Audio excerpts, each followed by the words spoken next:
Old people do not like Gen Z. And I realized this the other day when I was at the gym with my friend and I just finished my workout. So I literally just said the words, I'm tired. And there was this man on the machine next to me that looked about 70 years old. And he must have heard me saying that because right after I said it, he literally reacted like this. And I just ignored it at first, but then he kept looking at me. So I was finally like, hey, can I help you? And he was like, yeah, you say you're tired? And I was like, yeah. And he said, from what?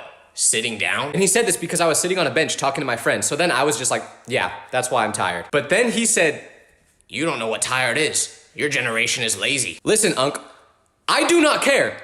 I don't care that you had to climb Mount Everest to get to